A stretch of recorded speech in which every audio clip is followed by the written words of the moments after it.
popularity risk for the programme. The camera lingered on her longer than she wanted. Hungover Paul had been a bit of a minimalist today, so she found herself adding that these were the shapes and scents that had first inspired her love of gardening, in a little paradise created by her expat grandmother in southern Spain. They wanted to film the 4 presenters on their break, when they'd all rather be discussing their holiday plans, so the director suggested a follow-on from what Andie had said about the garden that first inspired her. Paul's inspiration had been Kew Gardens. Johnny couldn't decide between his parents' nursery or the National Trust place near his family home in County Down, and Steve's had been his father's prize-winning allotment. It made for an untypically heartfelt bit of footage.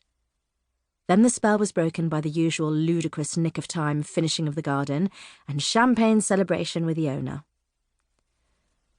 It was over. There were hugs and backslaps all round. Andie smiled and fought off inexplicable tears. Johnny's arms came around her.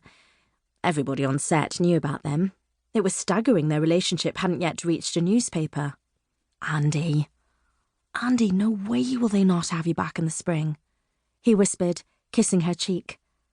And meanwhile, we have so much to look forward to. I'll see you later, my gorgeous. Got to dash to pick up the girls. She smiled. But did she want to be back in the spring, playing garden clown? Being interviewed about nothing very much for women's magazines and radio programmes? Trying not to look at the curdling stream of adoration and hatred coming at her from Twitter? Johnny, and finances aside, maybe she'd been happier when she was working full-time for Gerard at Summerby Garden Designs. But her agent said she needed at least 2 seasons there to become more established professionally, and the cheeky cow had reminded her, romantically. Romantically, she was looking forward to the little holiday she and Johnny had talked about. She sometimes spent a weekend at his rambling place in a quiet street in Richmond, sleeping in what he promised had always been his room, not theirs. But the rooms that bothered her were those of Lilac and Jasmine, his 2 little girls, 8 and 4, whom she and Caroline's lover weren't allowed to meet. Yet, Johnny would always add without being clear as to what exactly would change this rule. Meanwhile, there were photos everywhere of those 2 little blondies she felt she already knew, and she'd admired the Grade 1 piano with merit certificate and Lilac's Harry Potter bedroom, stood up some knocked-over plastic animals on the shelf next to Jazzy's little pink bed. What harm could possibly come from her meeting them?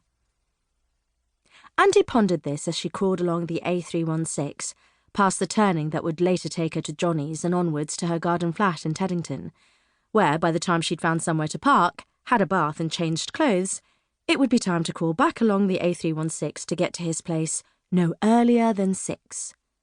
All to avoid the girls before Caroline picked them up for the weekend.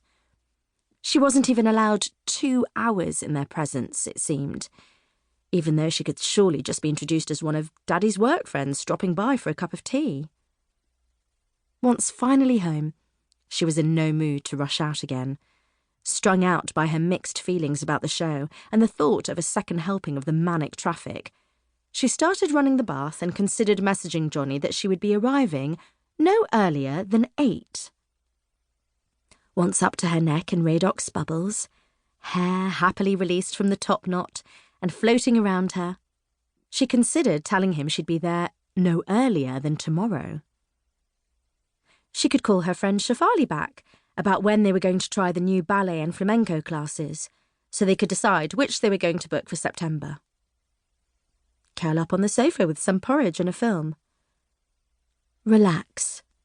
Re-revel. But the family of plastic ducks Johnny had given her had joined her in the bath, and his maidenhair fern on the windowsill looked at her forlornly, as would the bedroom's soft toy robin who sang authentically if you pressed his tummy. Then there was the holiday to decide on. "Where are you all going?" she asked the traffic as it honked and rushed around her. Shouldn't they be coming out of London for the weekend rather than into it? Her phone had peeled 2 WhatsApps, but there wasn't a prayer of pulling over and answering it.